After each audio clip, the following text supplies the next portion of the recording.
Hello, welcome to Christ-Centered Gamers' latest unboxing of one of Turtle Beach's newest controllers. This is the brand new Turtle Beach Rematch Core. So, for those who don't know, Turtle Beach and PDP merged. Turtle Beach bought PDP recently, and this controller really, from my perspective, seems to have a lot of the PDP DNA in it. This was Turtle Beach's previous value controller, the Reactor. I really like this a lot for the price, for $40, but it was a really good controller. For $40, that's a great controller. But this is only $29.99.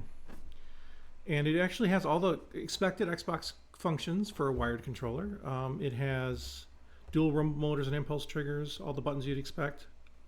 So for the price, this looks really interesting. And hopefully you agree. So let's take a good look at the front of the box. All right. And then we'll give you a good look at the back of the box. Hopefully you'll be able to read that if the camera behaves. There you go. Like most controllers from Turtle Beach, dual rumble and impulse triggers, it says on the side. So like most controllers from Turtle Beach, it does have audio port on the bottom as well. It supports Xbox and PC. It's called the Rematch Core. It comes with an 8-foot USB cable, the controller, and a quick start guide, and that's pretty much it. So, all right, let's get started. Let's open this thing up.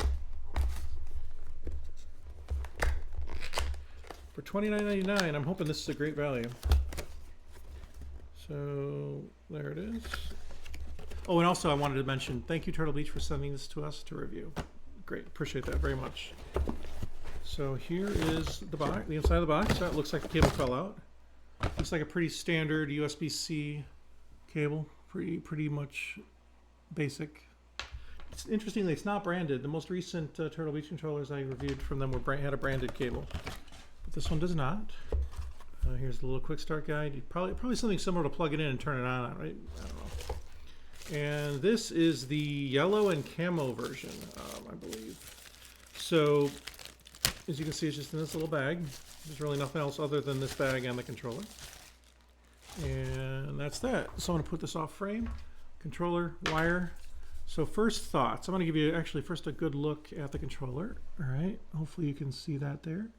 It's got slightly translucent plastic. It's got a little bit of a finish. It's got a little pattern, texture pattern on it. It's not very much, just a tiny little bit of stubble, I guess. Like if you rub your nails on it, you can hear it go.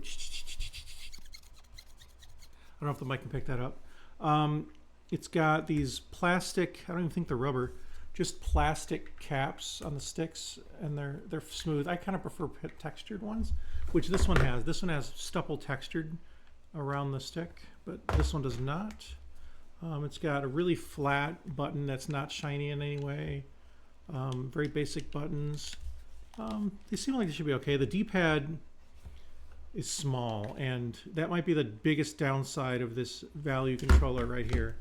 So this is Turtle Beach's old D-pad style. It's very nice and concave. This one is pretty much just flat with a small dimple in the middle. It looks and feels smaller as well. This seems to me like it's going to be a big downgrade. I haven't used it yet. It does have a bit of a click, which is interesting. I didn't expect that. Hopefully it's picking it up. But that could be a bit of a downgrade. We'll see. I won't know until we test it. It has a very smooth, with no stubble or anything, very smooth. So it might be a little sweaty, but a very smooth plastic everywhere. It really doesn't seem bad for the price. If they were the same price, I'd probably pick this one so far, but I haven't used it yet, so maybe my opinion will change. I do like impulse triggers, so this has and this does not. But the feel of that one is nicer, at least first impressions. This one definitely feels more like a PDP controller. No stubble or anything on the triggers or the buttons. Pretty basic, but you know what? It could be okay. Let me go ahead and plug it in and see what it looks like. Hopefully it doesn't disrupt anything. But I'm just going to plug it into the computer that's doing the recording, so hopefully we don't have any trouble there.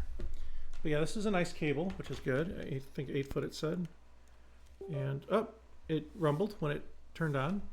It doesn't appear to have any RGB or anything like that, which it wasn't supposed to. But, you know, there you go. Yeah, so I'm going to go ahead and open up, let's see, USB game controller just to make sure it works.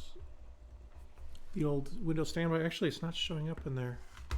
Interesting. I wonder why. Let's see if Steam detects it. Settings, controller. No. Okay, well, there's something funky then. I don't know what the problem is. Maybe this computer doesn't like me or something like that, but it's not working right now. So, oh, wait, now the light just turned on when I press the Xbox button. Maybe you have to turn it on for it to show up. So let me try that again. Yep, I had to turn it on. That's interesting. Usually wired controllers don't require that, but this one does. So now it is working. The sticks are all working. Everything is working just fine. Let me go into Steam Input and see if I can get the rumble to work. Actually, you know what? Better than that, I have a controller tester on this computer. Control. I should have had it up for earlier. Sorry about that. But game controller tester. Open. There we go. Now this will allow me to test impulse trigger. So let me start with regular vibration, and I'll let you know what I think of the testing. Real quick. Okay. Okay. Sticks work. Okay, the rumble definitely works, and you can feel it in the handles, which is how it's supposed to work on Xbox controllers. So that's great. It does have a share button, which is cool. Okay, all right. Now I'm going to try testing it with just the impulse triggers, which is the other option. We'll see how well that works. All right, start testing. Okay, here we go. Oh, yep. The impulse triggers are actually pretty nice. They have a definite vibration to them, and it is notably distinct from the vibration on the handles. So pretty cool. All right, so the only thing I would say about this controller so far is the D-pad is questionable.